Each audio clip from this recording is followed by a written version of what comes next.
Renegade immortal इन Hindi explained. अगर आपको कहानी पसंद आए तो चैनल नोवेल मज़ा को लाइक और सब्सक्राइब करें। हमारे चैनल में हर सप्ताह नई कहानियों का आनंद लें। धन्यवाद। अध्याय 1 से 10। ताइजू गांव में एक छोटी सी सड़क के किनारे बैठा हुआ नीले आसमान को अचंभित होकर देख रहा था। ताइजू उनका असली नाम नहीं था, बल्कि एक उपनाम था। बचपन में उनके खराब स्वास्थ्य के कारण उनके पिता को डर था कि वे जीवित नहीं रहेंगे, इसलिए परंपरा के अनुसार उन्हें यह उपनाम दिया गया। उनका असली नाम वांग लिन था।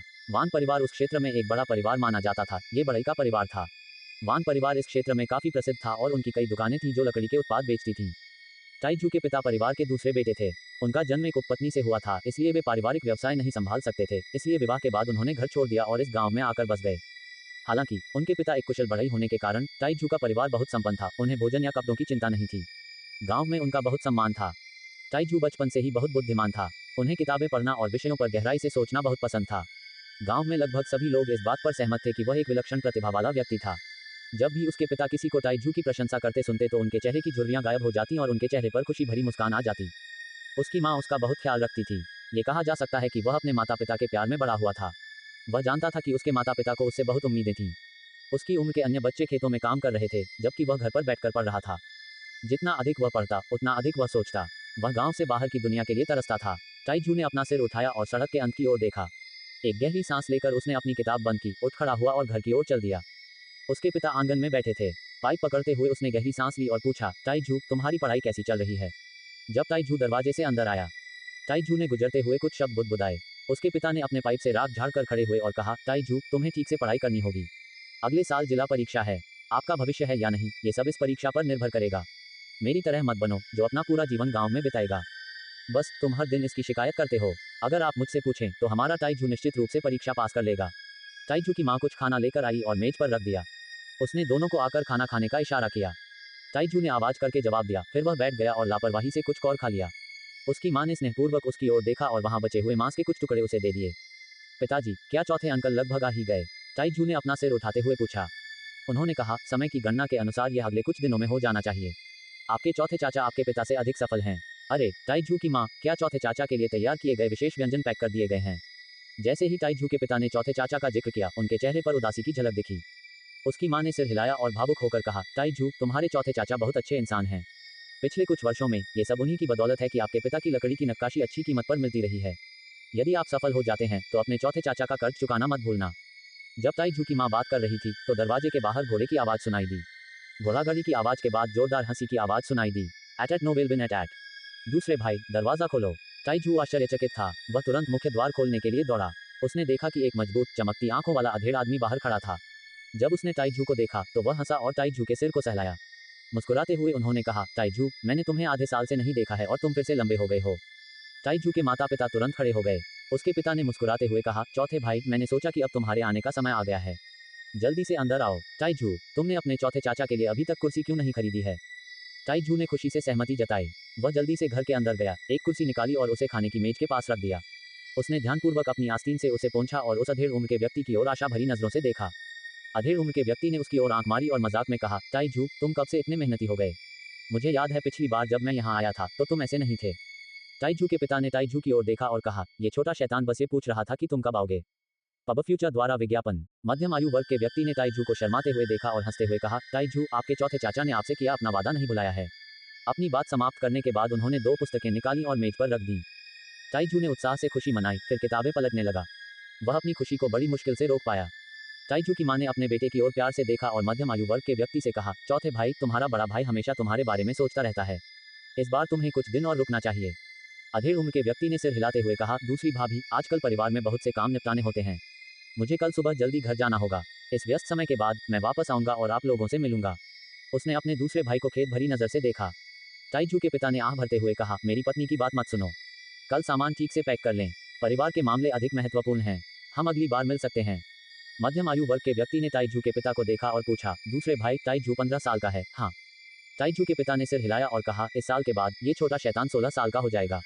देखते ही देखते 10 साल से अधिक समय बीत गया। वह अपने बेटे को स्नेह भरी नजरों से देखता है। मध्यम आयु वर्ग के व्यक्ति ने कुछ देर तक विचार किया और गंभीर स्वर में कहा, दूसरे भाई, दूसरी भाभी, मुझे आपसे कुछ कहना है। हिंदू संप्रदाय शिष्यों को शामिल कर रहा है। इस वर्ष परिवार को 3 अनुशंसा स्लॉट मिले और मुझे उनमें से एक मिला। ताइजू के पिता दंग रह गए और पीला चेहरा लिए बोले, हिंदू संप्रदाय? हिंदू संप्रदाय जो अमर लोगों से भरा है। अधेड़ उम्र के व्यक्ति ने मुस्कुराकर सिर हिलाया और कहा, दूसरे भाई, ये वही अमर संप्रदाय है। हमारा परिवार अभी भी इस क्षेत्र में एक प्रमुख परिवार है और संभावित शिष्यों की सिफारिश करने की योग्यता रखता है। आप मेरे लड़के को जानते हैं, वह वास्तव में पढ़ाई नहीं कर सकता, लेकिन वह तलवारों और चाकुओं से अच्छा खेलता है। मुझे संदेह है कि अमर संप्रदाय मेरे बेटे को ले जाएगा। ये स्थान सचमुच अनमोल है। मैं जानता हूँ कि ताइजू बचपन से ही बहुत होशियार रहा है और उसे हमेशा से पढ़ाई का शौक रहा है। उसे एक मौका मिल सकता है। ताइजू की माँ खुश हुई और बोली, चौथे भाई, यह मध्यम आयु वर्ग के व्यक्ति ने ताइजू के सिर को सहलाते हुए कहा, दूसरे भाई, दूसरी भाभी, इस मामले को सुलझा लिया जाए। ताइजू को कोशिश करने दो, अगर उसे सचमुच स्वीकार कर लिया जाता है तो यह उसका सौभाग्य होगा। ताइजू ने असमंजस से अपने माता पिता और अपने चौथे चाचा को देखा। वह समझ नहीं पा रहा था कि क्या हो रहा है। अमर क्या है? ताइजू ने धीरे से और संकोच से पूछा। अधेड़ उम्र के आदमी का चेहरा गंभीर हो गया। ताइजू की ओर देखते हुए उन्होंने कहा, ताइजू, अमर वे लोग हैं जो आकाश में उड़ सकते हैं। वे ऐसी चीजें नहीं हैं जिन्हें हम मनुष्य समझ सकें। ताइजू उलझन में था, लेकिन अमर लोगों के बारे में उत्सुक हो गया। ताइजू के पिता उत्साह से उठे, ताइजू की मां को खींचा और मध्यम आयु वर्ग के व्यक्ति को प्रणाम करने वाले थे। अधेड़ उम्र के व्यक्ति ने जल्दी से उन्हें ऊपर खींच लिया और ईमानदारी से कहा, दूसरे भाई, आप क्या कर रहे हैं? मेरी मां की मृत्यु जल्दी हो गई। यदि दूसरे भाई की मां ने मेरी देखभाल न की होती तो मैं आज यहाँ नहीं होता। ताइजू मेरा भतीजा है और मैं कम से कम इतना तो कर ही सकता हूँ। ताइजू के पिता रोने लगे। उन्होंने मध्यम आयु वर्ग के व्यक्ति की पीठ थपथपाई, सिर हिलाया और सख्ती से ताइजू से कहा, याद रखना वांगलिन, ये कभी मत भूलना कि तुम्हारे चौथे चाचा ने हमारे लिए क्या किया है, वरना मैं तुम्हें अपना बेटा नहीं मानूंगा। ताइजू का दिल कांप उठा। यद्यपि वह अमर प्राणियों के बारे में अनभिज्ञ था, फिर भी वह अपने माता पिता के भावों से बता सकता था कि वे इस मामले को बहुत महत्व देते थे। वह अपने चौथे चाचा के सामने घुटनों के बल बैठ गया और कई बार प्रणाम किया।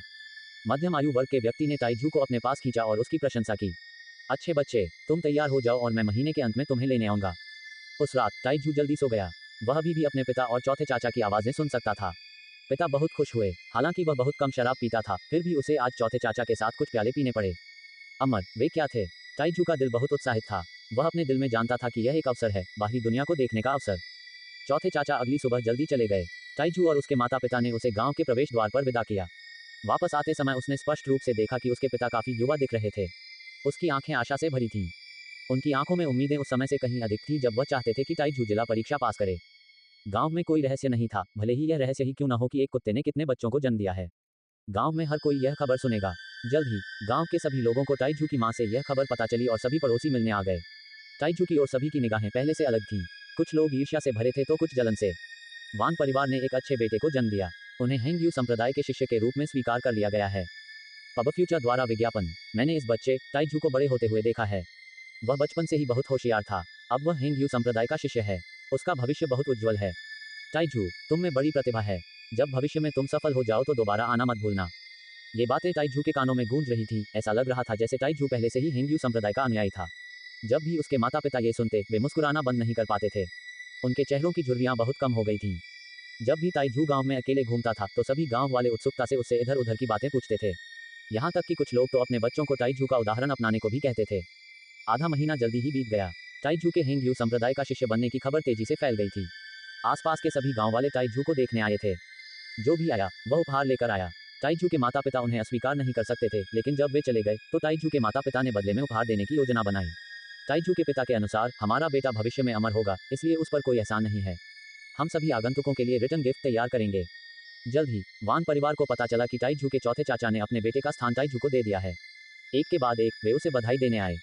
ताइजू के पिता अपने आने वाले रिश्तेदारों को बहुत महत्व देते थे, क्योंकि उनमें से कई लोग अतीत में उन्हें नीची नजर से देखते थे और कई वर्षों पहले उन्हें परिवार से बाहर निकाल दिया था। अब जब वे सभी उससे मिलने आ रहे थे तो उसे ऐसा महसूस हुआ जैसे उसके वर्षों के दुख तुरंत दूर हो गए हों। उन्होंने और ताइजू की मां ने थोड़ी चर्चा की और सभी का उचित मनोरंजन करने का निर्णय लिया। उन्होंने अपने रिश्तेदारों को निमंत्रण पत्र भेजने के लिए गांव के शिक्षक को नियुक्त करने में बहुत पैसा खर्च किया। गांव के शिक्षक को पैसे नहीं चाहिए थे, वह चाहते थे कि ताइजू ये स्वीकार करे कि वह उनकी देखरेख में पढ़ाई करते हुए बड़ा हुआ है।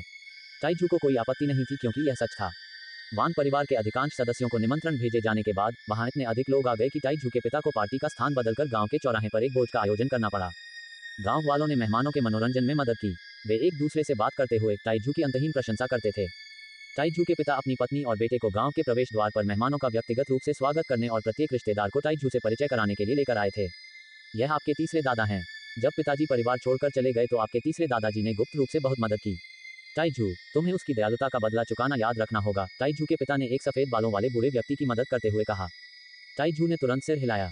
बूढ़े आदमी ने ताइजू को देखा और कहा, दूसरे भाई, समय बहुत तेजी से बीत जाता है। आपका बेटा पहले से ही इतना बड़ा है। उसका भविष्य पहले से ही आपसे अधिक उज्जवल है। ताइजू के पिता का चेहरा चमक से भरा था। वह मुस्कुराया और बोला, तीसरे दादाजी, ताइजू बचपन से ही होशियार रहा है। वह मुझसे बेहतर ही होगा। पर्याप्त समय लो, पत्नी, तीसरे दादा की सहायता करो। ताइजू की मां ने जल्दी से बूढ़े आदमी को दावत की ओर चलने में मदद की। बूढ़े आदमी को जाते देख ताइजू के पिता ने जोर से नाक सिकोड़ी और ताइजू से कहा, उस बूढ़े आदमी ने तुम्हारे पिता को नीची नजर से देखा और मुझे जबरदस्ती भगा दिया। अब जब तुम्हारा भविष्य अच्छा है तो वह मुझे बधाई देने आता है। वह बिल्कुल उसी तरह का रिश्तेदार है। ताइजू ने अनजान भाव से सिर हिलाया और पूछा, क्या चौथे चाचा आ रहे हैं? ताइजू के पिता ने अपना सिर हिलाया। तुम्हारे चौथे चाचा ने एक पत्र भेजा है। वह महीने के अंत तक वापस नहीं आ सकेंगे। उसी समय एक और गाड़ी गांव के प्रवेश द्वार पर आ पहुंची। एक 50 साल से अधिक उम्र का आदमी बाहर आया। उन्होंने ताइजू के पिता की ओर देखा और कहा, दूसरे भाई, बधाई हो। ताइजू के पिता का चेहरा जटिल हो गया और उन्होंने कहा, बड़े भाई। बूढ़े आदमी की नजरें तेजू पर घूम गईं। वे मुस्कुरा उठे, दूसरे भाई, तो यह आपका बेटा है। इतना खराब भी नहीं, शायद वह सचमुच चयनित हो जाएगा। ताइजू के पिता ने भौहें से कोड़ी हाथ बढ़ाया और कहा, ताइजू में भले ही ज्यादा योग्यता न हो, लेकिन वह होशियार है और किताबें पढ़ना पसंद करता है। उनका चयन होना तय है। यह जरूरी नहीं कि सच हो। जब अमर संप्रदाय शिष्यों की तलाश करते हैं तो बहुत सख्त आवश्यकताएं होती हैं। मैं देख रहा हूं कि यह बच्चा बहुत मूर्ख है। उसके लिए जाना समय की बर्बादी होगी। गाड़ी में से एक घमंडी आवाज आई। तभी एक 16 या 17 साल का लड़का बाहर निकला। पब फ्यूचर द्वारा विज्ञापन। वह युवा लड़का बहुत सुंदर लग रहा था। उसकी भौहें कटार जैसी थी, चेहरा गुवांग यू जैसा था और आंखें घृणा से भरी थीं। ताइजू के पिता ने उसे घूर कर देखा और वांग लिन ने उसे गहरी नजर से देखा, लेकिन कुछ नहीं कहा। बूढ़े आदमी के चेहरे का रंग बदल गया और वह चिल्लाया, वांग जुओ, तुम इतने असभ्य कैसे हो सकते हो? विस्मयादिबोधक चिन्ह, उद्धरण चिन्ह। यह आपके दूसरे चाचा और आपके छोटे भाई वांग लिन हैं। तुमने उनका अभिवादन क्यों नहीं किया? वह ताइजू के पिता की ओर मुड़े और बोले, मेरे बेटे की बातें भद्दी हैं। दूसरे भाई, उसकी परवाह मत करो, लेकिन बोलते बोलते वह अचानक मुड़ा और बोला, लेकिन दूसरे भाई, इन अमर लोगों के लिए शिष्य को स्वीकार करना कोई सरल बात नहीं है, ये तो भाग्य की बात है। इस बार ऐसा इसलिए हुआ क्योंकि हेंग यू संप्रदाय को मेरे बेटे में बहुत दिलचस्पी थी, इसलिए हमारे वांग परिवार को 3 स्थान दिए गए, जिनमें उसका भी स्थान शामिल था। ताइजू के पिता ने नाक सिकोड़ते हुए कहा, अगर आपका बेटा ऐसा कर सकता है तो मेरे बेटे का चयन निश्चित रूप से होगा। युवक ने बूढ़े व्यक्ति की बातों की परवाह न करते हुए हंस दिया। तिरस्कार के साथ उन्होंने कहा, तो आप दूसरे चाचा हैं। मेरा सुझाव है कि आप इतने आशावादी न बने। साधना का तरीका बहुत जटिल है और 10,000 लोगों में से केवल एक ही इसे सीख पाता है। वह मुझसे कैसे प्रतिस्पर्धा कर सकता है, जो अभी तक एक आधिकारिक शिष्य नहीं है, लेकिन एक अमर शिक्षक द्वारा व्यक्तिगत रूप से चुना गया है? बूढ़े आदमी के चेहरे पर गर्व का भाव उभर आया। फिर उसने युवक को डांटा और उसे दावत की ओर ले गया। ताइजू, चिंता मत करो। यदि आपका चयन नहीं भी हुआ तो भी कोई बात नहीं। अगले साल तो जिला परीक्षा है ही। ताइजू के पिता ने अपना गुस्सा दबाते हुए गंभीरता से कहा। वांग लिन ने विश्वास से फुसफुसाते हुए कहा, पिताजी, चिंता मत कीजिए। मैं चयनित हो जाऊंगा। ताइजू के पिता ने अपने बेटे के कंधे को धीरे से थपथपाया। उसकी आंखें आशा की किरणों से भरी थीं। एक के बाद एक उन्होंने बहुत सारे रिश्तेदारों को बधाई दी। ताइजू के पिता उसे वापस दावत में ले गए। उनके सामने जश्न मनाते लोगों का हलचल भरा दृश्य था। ताइजू के पिता ने रोते हुए कहा, मेरे प्यारे रिश्तेदारों, मेरे साथी ग्रामीणों, मैं वांग तियानशुई बहुत सुसंस्कृत व्यक्ति नहीं हूं और मेरे पास कहने के लिए बहुत कुछ नहीं है, लेकिन आज मैं बहुत खुश हूं क्योंकि मेरे बेटे को हेंग्यू संप्रदाय का शिष्य बनने का मौका मिला है। यह मेरे जीवन का सबसे खुशी का पल है। मैं इससे अधिक कुछ नहीं कहूंगा, लेकिन आप सभी का आने के लिए धन्यवाद। उसने अपना प्याला उठाया और उसमें से सारी शराब निकाल ली। दूसरे भाई, आपका बेटा बचपन से ही बहुत होशियार है। वह निश्चित रूप से वांग जू के बेटे की तरह चुना जाएगा और अमर बन जाएगा। दूसरे भाई, ताइजू जैसा बेटा होने का मतलब है कि आपने अपना जीवन व्यर्थ नहीं जिया है। भविष्य में आपको केवल अच्छे भाग्य का आनंद लेने के लिए इंतजार करना होगा। ताइजू, तुम्हें अपने पिता को गौरवान्वित करना होगा। तुम्हें हेंग यू संप्रदाय में प्रवेश करना ही होगा, चाहे कुछ भी हो। हर जगह असंख्य उज्ज्वल दृश्य थे। हर तरफ से जश्न की आवाजें आ रही थीं। हालांकि वांग जुओ के पिता जैसे कई लोग थे जो सतह पर तो बधाई दे रहे थे, लेकिन अपने दिल में हमेशा ताइजू के पिता और खुद ताइजू को नीची नजर से देखते थे। वांग जुओ के पिता ने पहले अपने बेटे की ओर देखा, फिर ताइजू की ओर। वह बहुत असंतुष्ट महसूस कर रहा था। चौथे भाई के कार्य उसकी अपेक्षाओं के बाहर थे, लेकिन चूंकि अमर लोग अंधे नहीं थे, इसलिए ताइजू का चयन करना संभव नहीं था। लोग एक एक करके वहां से गुजरे। ताइजू के पिता ने ताइजू को एक मेज से दूसरी मेज तक घसीट कर टोस्ट दिया और विभिन्न अज्ञात रिश्तेदारों से उसका परिचय कराया। आज ताइजू के पिता ने बहुत अधिक शराब पी ली थी। इससे पहले उन्हें कभी इतना सम्मान नहीं मिला था। दावत बहुत देर तक चलती रही और सभी लोग घर की ओर चल पड़े। जाने से पहले और अभी भी तिरस्कार भरी नजर से वांग जुओ ने, जबकि किसी ने ध्यान नहीं दिया था, ताइजू से फुसफुसाकर कहा, छोटे मूर्ख, तुम्हारा चयन नहीं होगा। तुम इतने अच्छे नहीं हो। वह अपने पिता के साथ चला गया और उसके चेहरे पर तिरस्कार भरी मुस्कान थी। घर लौटने के बाद ताइजू अपने बिस्तर पर लेट गया। उसने मन ही मन ये निश्चय कर लिया कि चाहे कुछ भी हो, उसे अवश्य ही चुना जाएगा। आधा महीना जल्दी ही बीत गया। आज ताइजू के चौथे चाचा एक गाड़ी में पहुंचे। ताइजू के माता पिता ने तुरंत उसका अंदर स्वागत किया। अधेड़ उम्र के आदमी ने अपना चेहरा धोया और जल्दी से कहा, दूसरे भाई, दूसरी भाभी, मैं इस बार ज्यादा देर नहीं रुक सकता। मैं ताइजू को लेकर जा रहा हूँ। हेंग यू संप्रदाय कल सुबह संभावित शिष्यों को लेने आएगा। ताइजू के पिता दंग रह गए। उसके चेहरे पर उदासी की झलक दिखाई दी। उन्होंने दृढ़ता से कहा, ठीक है ताइजू, अपने चौथे चाचा का अनुसरण करो। यदि आपका चयन हो जाता है तो हेंग यू संप्रदाय में कर्तव्य निष्ठा से अध्ययन करें। हालांकि अगर आपका चयन नहीं होता है तो चिंता न करें और घर वापस आ जाएं। ताइजू अपने माता पिता को छोड़ना नहीं चाहता था, इसलिए उसने भारी स्वर में सिर हिलाया। उसकी माँ ने कमरे से एक पार्सल निकाला और प्यार से कहा, ताइजू अपने चौथे चाचा की बात मानो और कोई परेशानी मत करो। बाहर का वातावरण घर जैसा नहीं है, आपको धैर्य रखना होगा। माँ ने आपके लिए कुछ नए कपड़े तैयार किए हैं। इसके अलावा यहाँ आपके पसंदीदा बेग शकरकंद भी हैं। माँ तुम्हें याद आएगी। यदि आपका चयन नहीं हुआ तो वापस आ जाइए। जब ताइजू की माँ बोल रही थी तो उसकी आंखों में आंसू आने लगे। ताइजू ने अपने पूरे जीवन में कभी गांव नहीं छोड़ा था। यह उनका पहली बार जाना था। चौथे चाचा ने भावुक होकर कहा, ताइजू तुम्हारा चयन होना ही चाहिए ताकि तुम अपने माता पिता पर गर्व कर सको। दूसरे भाई, दूसरी भाभी, परिवार में कुछ ही दिनों में बड़ा उत्सव होने वाला है, इसलिए मैं आज बहुत व्यस्त हूँ। कल मैं तुम लोगों को लेने आऊंगा। तीनों उम्मीदवारों के नतीजे तब तक आ जाने चाहिए। उसने जल्दी से ताइजू को गाड़ी पर खींचा, घोड़े को चाबुक मारा और चल पड़ा। आंखों में आंसू लिए ताइजू के माता पिता गाड़ी को घूरते रहे जो तेजी से दूर जा रही थी।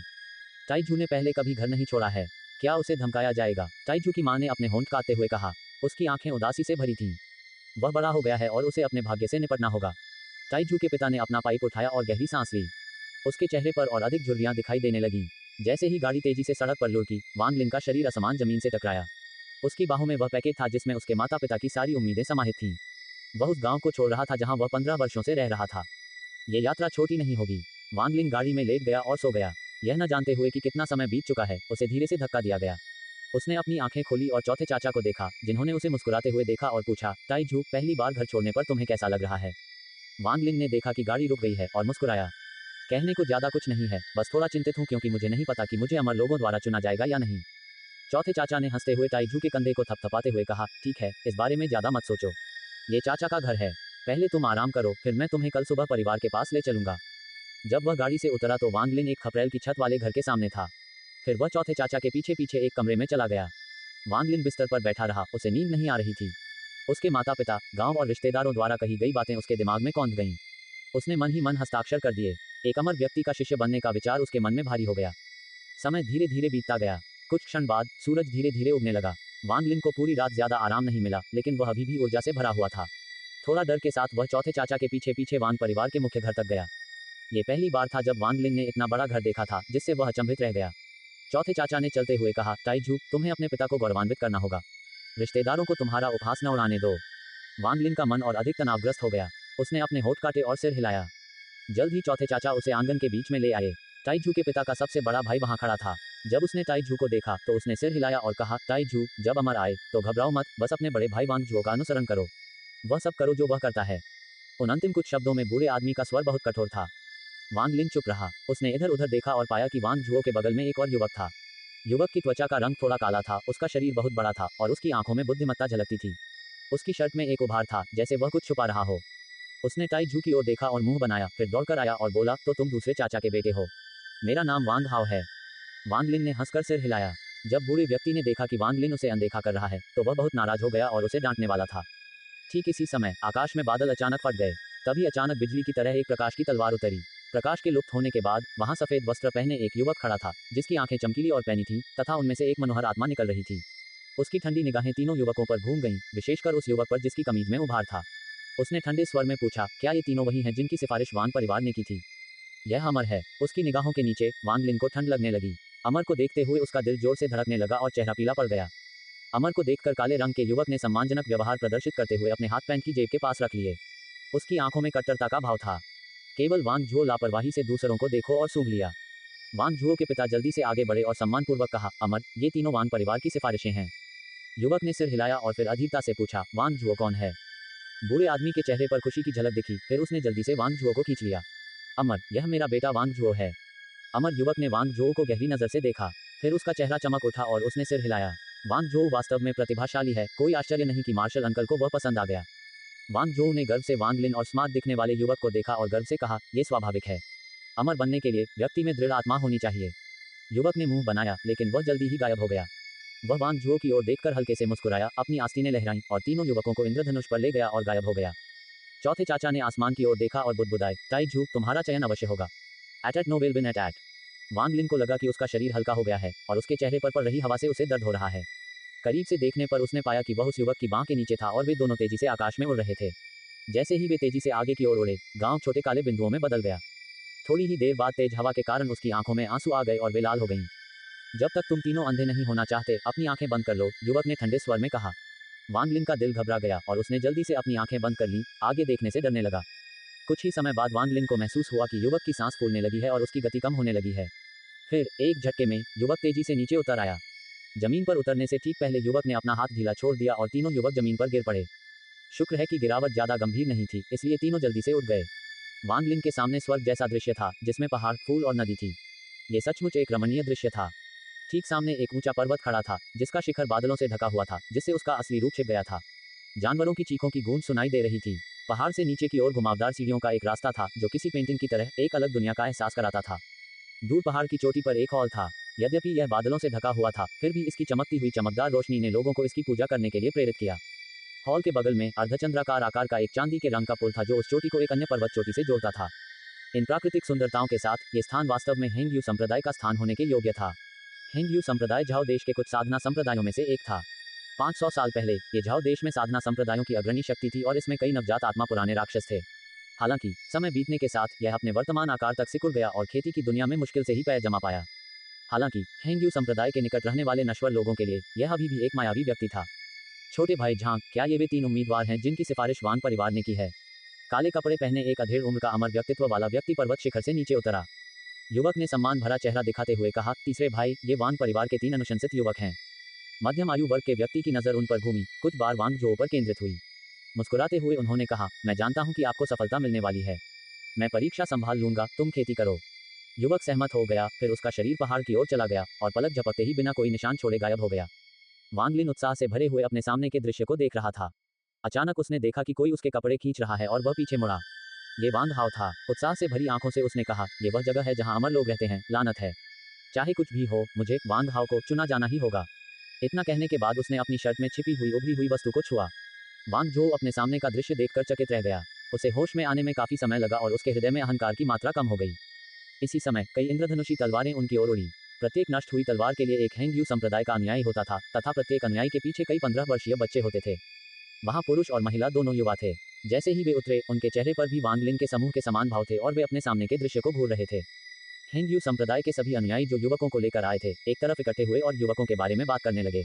थोड़ी देर इंतजार करने के बाद सभी अन्य युवा जिनकी सिफारिश की गई थी, संप्रदाय में आ गए। एक काले कपड़े पहने मध्यम आयु वर्ग का आदमी उस क्षेत्र को देख रहा था।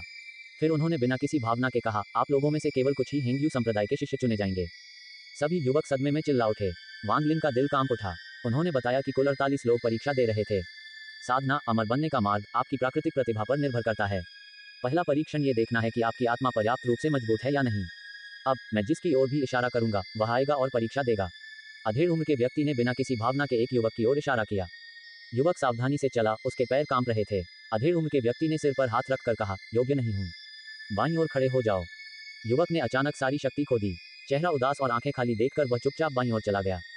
फिर एक अन्य युवक का चयन किया गया। वह भयभीत भाव से आगे बढ़ गया। योग्य नहीं हूं, योग्य नहीं हूं, योग्य नहीं हूं। लगातार 10 लोग परीक्षा में असफल रहे। अब तक उस अधेड़ व्यक्ति के दाहिनी ओर कोई नहीं था। अब वांग झुओ की बारी थी। उसके चेहरे से सारा गर्व गायब हो गया। पीला पड़ता हुआ वह आगे बढ़ा। मध्यम आयु वर्ग के व्यक्ति ने वांग झुओ के सिर पर हाथ रखा। उसका चेहरा अचानक चमक उठा और उसने पूछा, आपका नाम क्या है?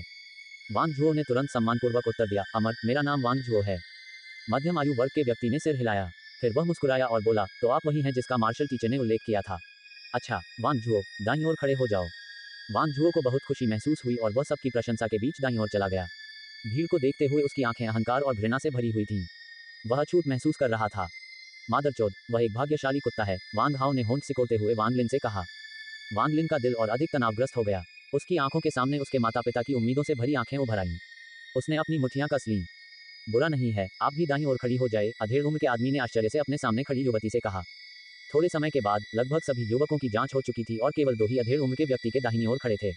वांग हाओ अगले नंबर पर थे। वांग हाओ तेजी से उस अधेड़ उम्र के आदमी के पास दौड़ा।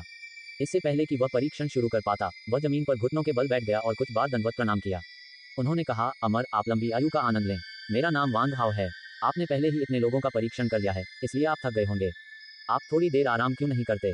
मुझे कोई जल्दी नहीं है, कोई समस्या नहीं है। अधेड़ उम्र का आदमी जोर से हंसा।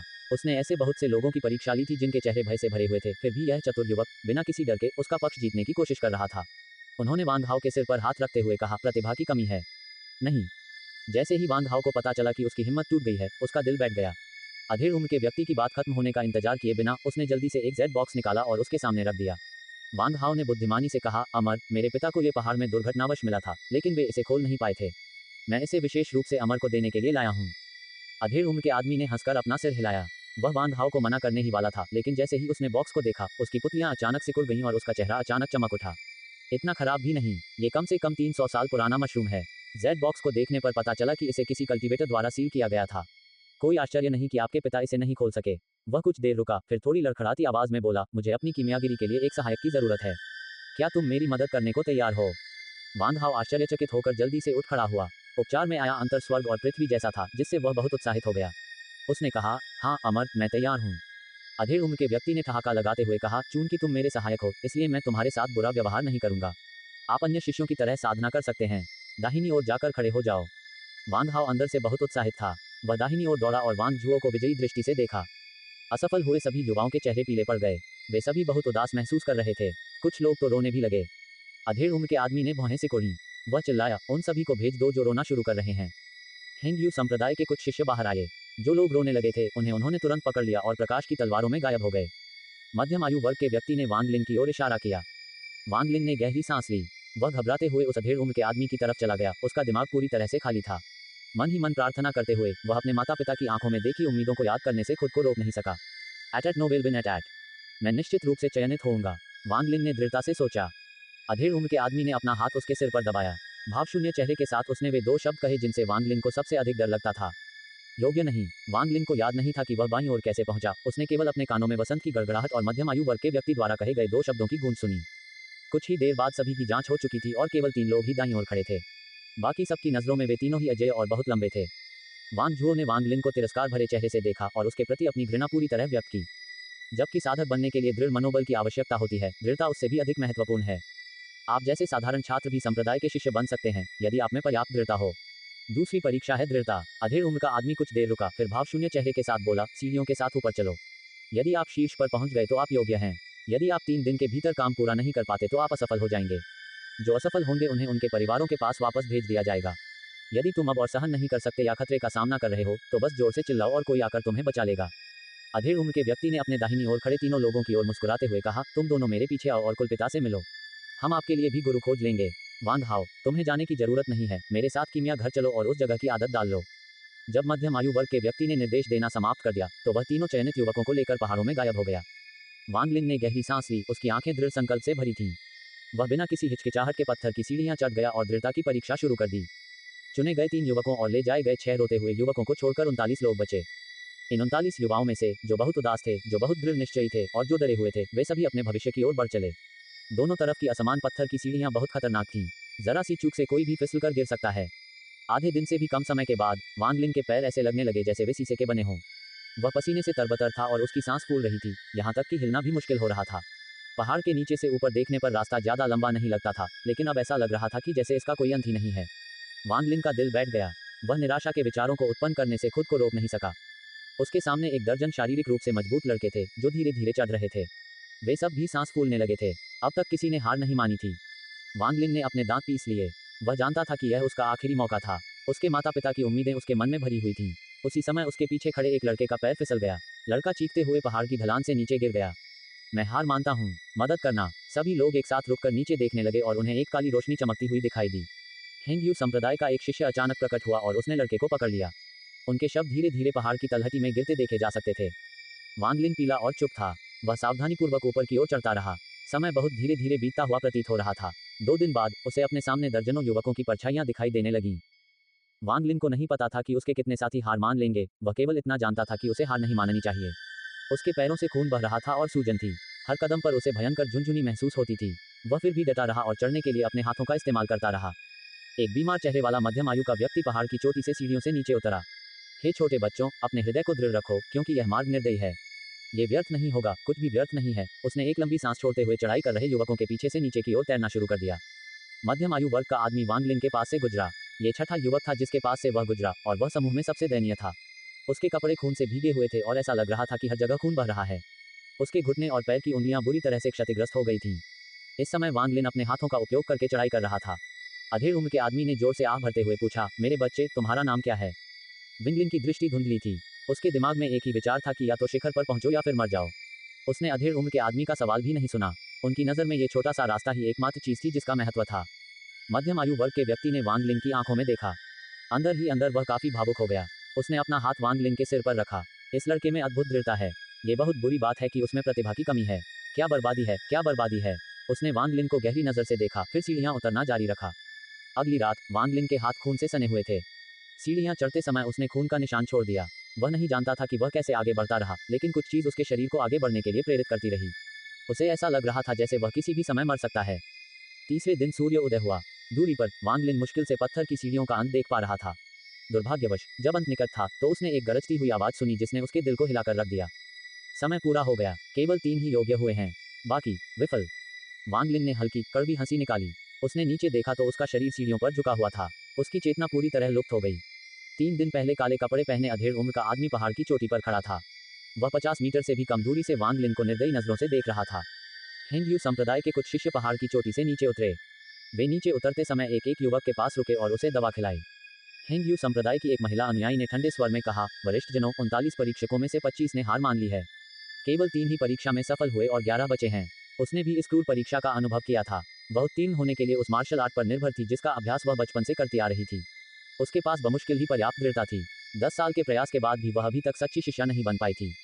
काले कपड़े पहने मध्यम आयु के व्यक्ति की आंखों में बर्फीली सी चमक थी। उन्होंने हल्के से सिर हिलाया जबकि उनकी नजरें 11 बेहोश किशोरों पर से गुजर रही थीं।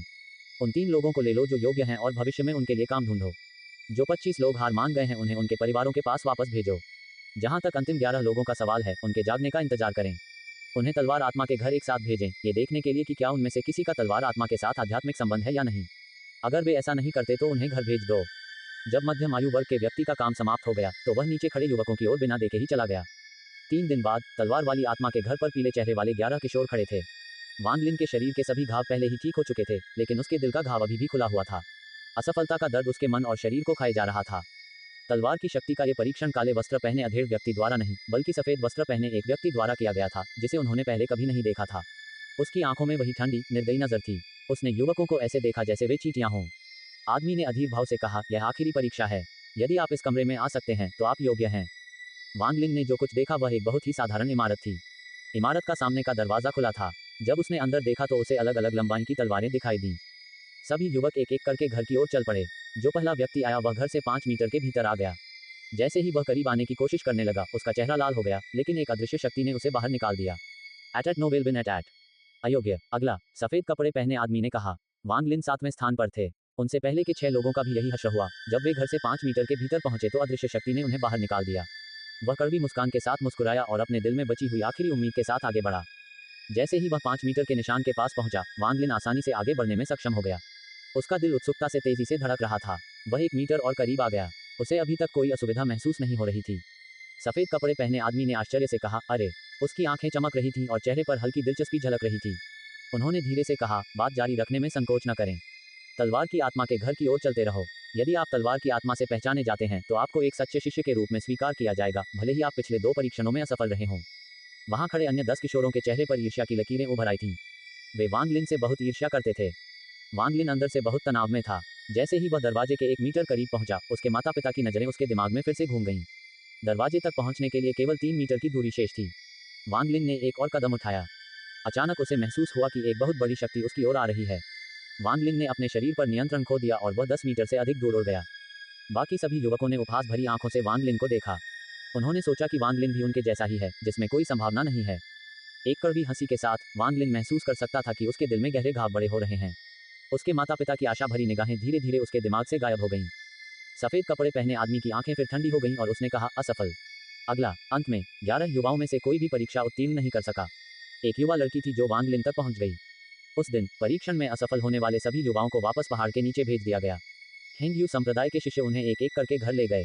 जो व्यक्ति वांग लिन को घर ले जाने आया था वह वही युवक था जिसने उसे उठाया था। उसके पीछे वांग झुओ और वांग हाओ थे।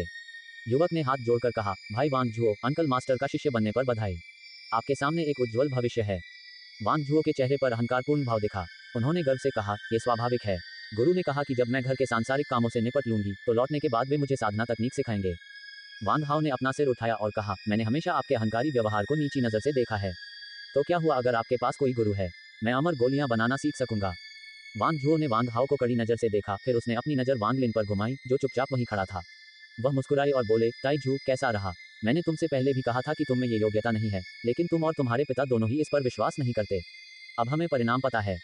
ताइजू ने अपना सिर उठाया, वांग झुओ की ओर हल्की सी नजर डाली और कहा, सर, मेरे माता पिता घर पर मेरा इंतजार कर रहे हैं। कृपया मुझे जल्द से जल्द वापस ले जाइए। वांग झुओ ने देखा कि वांग लिन ने उसे अनदेखा करने का साहस किया है और वह उपहास करने लगा। छोटे गंवार, तुम्हारे लिए बेहतर होगा कि तुम अपने पिता की तरह बाकी की जिंदगी किसी छोटे से गांव में बढ़ई बनकर बिताओ। अमर युवक ने अपने सामने खड़े 3 युवकों की ओर देखकर हल्की सी मुस्कान बिखेरी, लेकिन एक भी शब्द नहीं बोला। उसने अपनी आस्तीनें लहराई और तीनों को साथ लेकर हेंगयू संप्रदाय पर्वत से गायब हो गया। इस उड़ान की तुलना पिछली उड़ान से करने पर वांग लिन का मूड बहुत खराब हो गया। पहले वह आशा से भरा था, लेकिन अब वह निराशा से भरा था।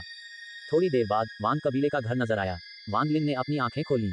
वह दूर से ही कबीले के घर को देख सकता था जो उत्सव के माहौल में रोशनी से जगमगा रहा था। जब उनके पिता ने गांव में भोज का आयोजन किया था, तब की तुलना में अब भोज की मेजें कहीं अधिक थीं। उन्होंने लगभग पूरे यार्ड को कवर किया। वांग परिवार के सभी सदस्य वहां मौजूद थे। यहाँ तक कि जो लोग लकड़ी खरीदने गए थे वे भी वापस आ गए थे। जश्न पूरे जोश में था, शराब और बकबक से भरा हुआ। भोज का नेतृत्व वांग तियानशुई के बड़े भाई वांग तियानशुई और वांग तियानशुई के तीसरे भाई ने किया। सभी रिश्तेदारों ने उन तीनों को बधाई देने के लिए घेर लिया। दृश्य बहुत उत्सवपूर्ण था। उनकी आंखें ईर्ष्या से भरी थीं, परंतु उनके मुंह चापलूसी से भरे थे। विशेषकर वांग लिन के पिता के प्रति, जो अपने अतीत की उदासी को याद किए बिना नहीं रह सके। वांग लिन के छठे चाचा ने कहा, दूसरे भाई, इस बार आपके बेटे का चयन निश्चित रूप से होगा। इसके बाद आपको बढ़ई बनने की कोई जरूरत नहीं है। जो कोई भी तुम्हें देखेगा उसके पास तुम्हें बड़ा कहने के अलावा कोई विकल्प नहीं होगा। वांग तियानशुई के पांचवें चाचा ने कहा, लाओ ए, उन दिनों मुझे पहले से ही पता था कि तुम्हारा जीवन सामान्य नहीं होगा। आपने अपना जीवन ताइजू को समर्पित कर दिया।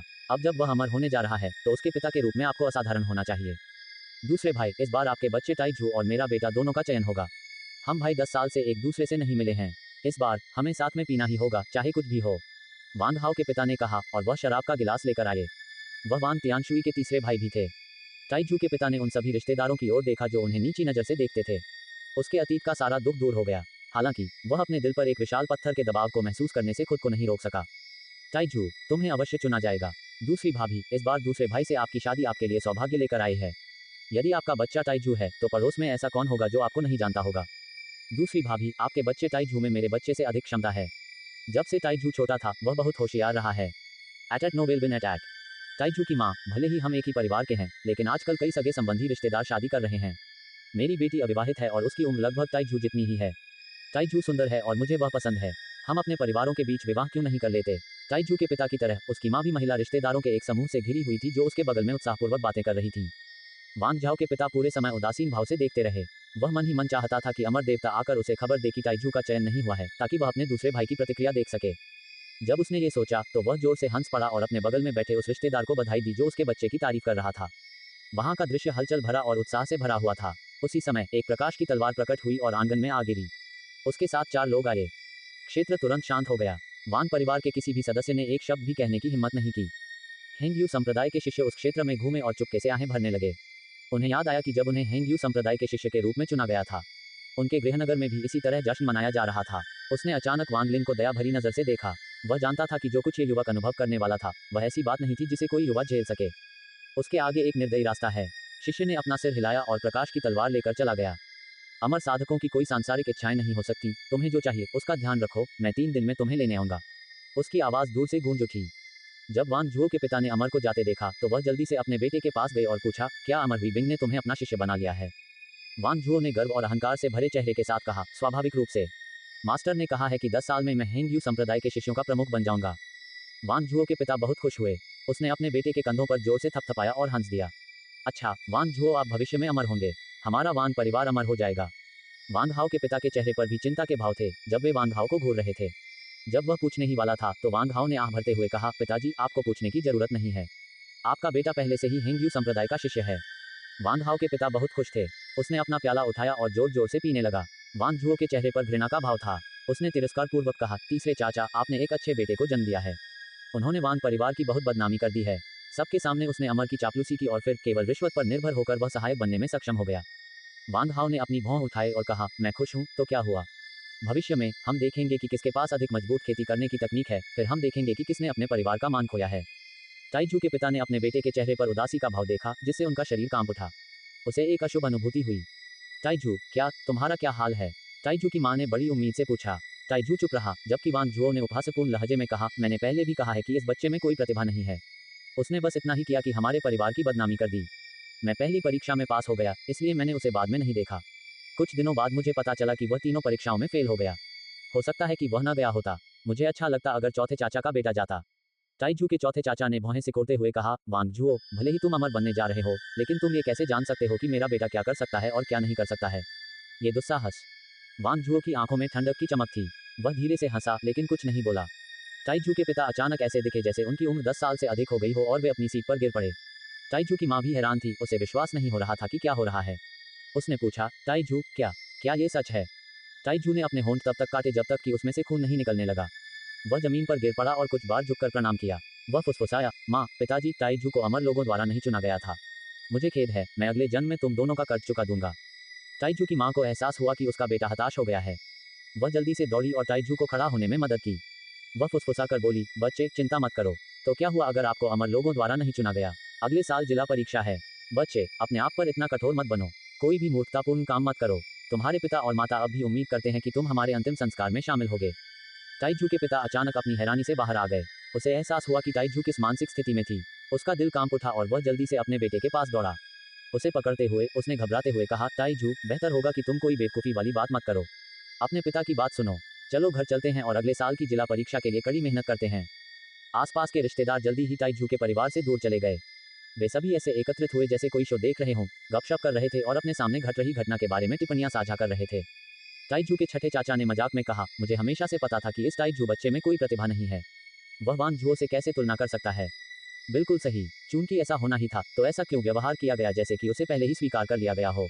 कितना शर्मनाक है। लाओ ए, तुम पहले से ही इतनी बुरी हो गई हो, फिर भी तुम इतनी मूर्खतापूर्ण बात कैसे कर सकते हो? कोई आश्चर्य नहीं कि पिताजी ने तुम्हें उस समय विरासत में हिस्सा नहीं दिया। ताइजू के तीसरे चाचा ने व्यंग्यात्मक लहजे में कहा, अगर आप मुझसे पूछें तो ये कहानी कि यह बच्चा बचपन से ही होशियार रहा है, गढ़ी हुई है। ऐसा संभवतः इसलिए था क्योंकि लाओ ए जानता था कि वह स्वयं असफल है। उसने झूठ बोलकर अपने बेटे की प्रतिष्ठा बढ़ाने की कोशिश की और अब उसका पर्दाफाश हो गया है। ताइजू के पांचवें चाचा ने कहा, जिनका चेहरा बदसूरत हो गया था। एक महिला रिश्तेदार ने उपहास करते हुए कहा, परीक्षा देने गए 3 बच्चों में से केवल वही फेल हुआ। ताइजू हमारे वांग परिवार में सबसे बुरा बच्चा है। दूसरी भाभी, मैंने पहले ही कहा था कि दूसरे भाई के साथ आपका भाग्य अच्छा रहा। अब ऐसा लगता है कि आपकी किस्मत जीवन भर क्षीण ही रहेगी। ताइजू की पांचवी चाची ने भी व्यंग्य किया, क्या ये सही नहीं है? जब मैं कुछ दिन पहले ताइजू को देखने गया था तो मैं सोच रहा था कि वह वांग हाओ और वांग जुओ से कैसे तुलना कर सकता है। एक अन्य महिला रिश्तेदार ने निर्दयता से कहा, मैंने पहले ही देख लिया था कि उस बच्चे ताइजू में कोई प्रतिभा नहीं है। बस उसके माँ और पिता को देखो, वे किसी अच्छे व्यक्ति को कैसे जन्म दे सकते हैं? हमारे वांग परिवार में केवल सबसे बड़े भाई और तीसरे भाई के बच्चे ही अच्छे हैं। ताइजू, वाह, इस नाम से ही वह एक बेवकूफ की तरह लगता है। मैं उस समय पूरी तरह से अंधा था और अपनी बेटी को आग के गड्ढे में धकेलने वाला था। अच्छी बात यह रही कि हमें पहले ही पता चल गया कि ताइजू को अमरों द्वारा नहीं चुना गया था। अगर मैं अपनी बेटी की शादी उससे करवा दूं तो वह मुझसे हमेशा के लिए नफरत करने लगेगी। ताइजू की माँ, चलो हम इस पूरी बात को भूल जाएं। चूंकि आपका ताइजू अमर नहीं बनेगा, तो कौन चाहेगा कि उनकी बेटी उससे शादी करे? क्या यह ऐसा नहीं है जैसे एक मेढक हंस का मांस चाहता हो? At no will bin attack. कुछ ही क्षणों में सभी रिश्तेदार घमंडी हो गए। उन्होंने लगातार ताइजू के परिवार पर अपमान की बौछार की। पिछले दृश्य की तुलना में ये स्वर्ग और पृथ्वी जैसा था। यहाँ तक कि कुछ रिश्तेदार तो उनसे उपहार वापस मांगने तक चले गए। अपने माता पिता के पीले चेहरे देखकर ताइजू ने अपनी मुट्ठी कस ली। सारी अपमानजनक बातें सुनकर वह ये कामना करने लगा कि काश वह मर जाता। वांग जुओ के पिता मन ही मन हंसे और व्यंग्य करते हुए बोले, लाओ ए, क्या मैंने तुम्हें नहीं बताया था कि अमर का शिष्य बनने के लिए तुम्हें भाग्य का साथ चाहिए? जब तक आपके पास मेरे बेटे जैसी प्रतिभा न हो तब तक कोई अवसर कैसे हो सकता है? फिर भी आपने गंभीरता से विश्वास किया कि यह संभव होगा। अब आपने अपने बेटे को यह इच्छा करने पर मजबूर कर दिया कि वह मर जाए। क्या इसकी कोई जरूरत थी? ताइजू के पिता अब अपना गुस्सा नहीं रोक सके। वह चिल्लाया, वांग तियानशान, अपना मुंह बंद करो। कुछ समय पहले पिताजी अपनी मृत्युशैया पर मुझे विरासत का एक हिस्सा छोड़ गए थे। तुमने अन्य रिश्तेदारों के साथ मिलकर इसे मुझसे छीन लिया और अब तुम यहाँ मेरा अपमान कर रहे हो। क्या तुम सचमुच सोचते हो कि मैं, वांग तियानशुई, चुपचाप ये सब सहन कर लूंगा? और आप सभी लोग भी। पहले आप मुझे खुशी खुशी बधाई दे रहे थे और अब आप हमारा अपमान कर रहे हैं। हमारा बेटा पहले से ही इस स्थिति में है, फिर भी आप जले पर नमक छिड़क रहे हैं। क्या आप सब अभी भी इंसान हैं? वांग तियानशान ने एक क्षण रुककर कहा, अतीत को क्यों सामने लाया जाए? मैंने आपको अच्छे इरादे से चेतावनी दी थी कि आपके बेटे में कोई प्रतिभा नहीं है, लेकिन आप मुझ पर गुस्सा हो रहे हैं। हम तुम्हारे जैसे पिता के होते हुए बेटा भी इससे ज्यादा बेहतर नहीं हो सकता। हताश वांग लिन पर फेंके गए सभी अपमान उसके दिल में कांटों की तरह चुभ रहे थे। उसने ठंडे मन से सभी को देखा और उनके चेहरों को अपने हृदय में उकेर लिया। मैं तुमसे मरते दम तक लड़ूंगा। ताइजू के पिता अब अपना गुस्सा नहीं रोक सके और एक कुर्सी उठा ली। ताइजू के चौथे चाचा ने दौड़कर उसे रोका और फुसफुसाते हुए कहा, भाई, आवेगपूर्ण मत बनो। बड़े भाई के पास कई नौकर हैं। मेरी बात सुनो, उससे परेशान मत हो। ताइजू के चौथे चाचा ने वांग तियानशान को घूरते हुए कहा, बड़े भाई, क्या बात करने का ये कोई तरीका है? मैं अब ये बात और नहीं सुनूंगा। यदि आप मेरे दूसरे भाई का अपमान करने का साहस करते हैं तो पारिवारिक संबंधों की परवाह न करने के लिए मुझे दोष न दें। यद्यपि वांग परिवार बड़ा है, फिर भी मैंने अपनी यात्रा के दौरान कई दोस्त बनाए हैं। मुझे ये सब जलाने के लिए मजबूर मत करो। वांग तियानशान ने कुछ शब्द बुदबुदाए। वह अभी भी चौथे भाई से डरता था। लाओसी, आप जो कह रहे हैं वह अनुचित है। हम ये कहने में गलत नहीं है कि लाओ एर के बेटे में कोई प्रतिभा नहीं है। हम पुरानी पीढ़ी के लोगों को युवाओं को डांटने में क्या दिक्कत है। आप जो कह रहे हैं वह बहुत अनुचित है। परिवार के तीसरे सबसे बड़े चाचा ने असंतोष के साथ कहा। ये सही है चौथे भाई, हम आपकी ओर से बोल रहे हैं क्योंकि आपने अपना स्थान दूसरे भाई को दे दिया। वांग झुओ ने जो कहा वह सही था। आपका बेटा ताइजू से अधिक शक्तिशाली है। हो सकता है कि वह सचमुच अमर लोगों द्वारा चयनित हो गया हो। ताइजू के पांचवें भाई को भी इसमें शामिल किया गया। वांग झुओ ने गर्व भरी मुस्कान के साथ कहा, उनके परिवार ने ये सब खुद पर लाया है। मेरे पिता और मैंने उन्हें पहले ही चेतावनी दे दी थी। ये बेकार परिवार गधे जितना जिद्दी है। अब वे दीवार से टकरा गए हैं। वांग हाओ ने पीला चेहरा बनाकर कहा, ताइजू, वह। इससे पहले कि वह अपनी बात पूरी कर पाता, वांग हाओ के पिता ने उसे एक भयंकर नजर से देखा। उसका सारा आत्मविश्वास खत्म हो गया और वह चुप हो गया। ताइजू के चौथे चाचा ने गहरी सांस ली और कहा, जो कोई भी इसे फिर से उठाता है, इसका मतलब है कि उसके मन में मेरे खिलाफ कुछ है, ऐसा किया जाना चाहिए। ताइजू का चयन न होने के पीछे केवल यही कहा जा सकता है कि वह पर्याप्त भाग्यशाली नहीं थे और कुछ नहीं। ताइजू, इसे दिल पर मत लो। आप किसी भी चीज के लिए अपने चौथे चाचा के पास आ सकते हैं। अमर संप्रदायों के बारे में मेरी कोई राय नहीं है, लेकिन जब सामान्य संप्रदायों की बात आती है तो आपके चाचा के पास अभी भी आप तक पहुंचने की कुछ क्षमता है। आप मेरे बेटे हु जेड के साथ जा सकते हैं। मैंने हमेशा उसे प्रशिक्षण के लिए किसी संप्रदाय में भेजने की योजना बनाई है। वांग झुओ ने यह सुनकर ठहाका लगाया। उसने तिरस्कार पूर्वक कहा, ताइजू, मैं कहता हूं कि चौथे चाचा के साथ जाओ। जब आप वहां पहुंचेंगे तो आप उन्हें बता सकते हैं कि आप वह कचरा थे जिसे अमर लोगों ने अस्वीकार कर दिया था। वे सचमुच तुम्हें ले जा सकते हैं। वांग लिन ने धीरे से अपना सिर उठाया। उसने चारों ओर देखा और आसपास के सभी रिश्तेदारों को घूरने लगा। जब अंततः उसकी नजर वांग झुओ पर पड़ी तो उसने कहा, वांग झुओ, मेरी बात पर ध्यान दो। मैं, वांग लिन, निश्चित रूप से एक अमर स्कूल में प्रवेश करूंगा। मैं ये भी कभी नहीं भूलूंगा कि कैसे तुमने और तुम्हारे पिता ने मेरे परिवार का अपमान किया। ताइजू की बातें सुनकर वांग झुओ हंस पड़ा, लेकिन इससे पहले कि वह कुछ और कह पाता, चौथे चाचा ने वांग झुओ पर चिल्लाया, तुम बहुत बातूनी बच्चे हो। मैं अभी तुम्हें बर्बाद करने जा रहा हूँ। चलो देखते हैं कि क्या अमर लोग अब भी तुम्हें चाहते हैं। वांग झुओ के पिता अचानक पीले पड़ गए। वह जल्दी से वांग झुओ के सामने आ गया। चौथे भाई, तुम्हारी हिम्मत नहीं होगी। आसपास के सभी रिश्तेदारों के चेहरों पर एक ठंडी मुस्कान थी क्योंकि वे अपने सामने घट रही घटनाओं को देख रहे थे। Eight Nobel eight. ताइजू के चौथे चाचा हंसे। उसकी आंखों में एक दृढ़ भावना थी। धीमी गहरी आवाज में उसने कहा, सच में भाई, मैं हिम्मत नहीं कर पाऊंगा। ताइजू के पिता तुरंत आगे बढ़े और अपने चौथे भाई को पीछे खींच लिया।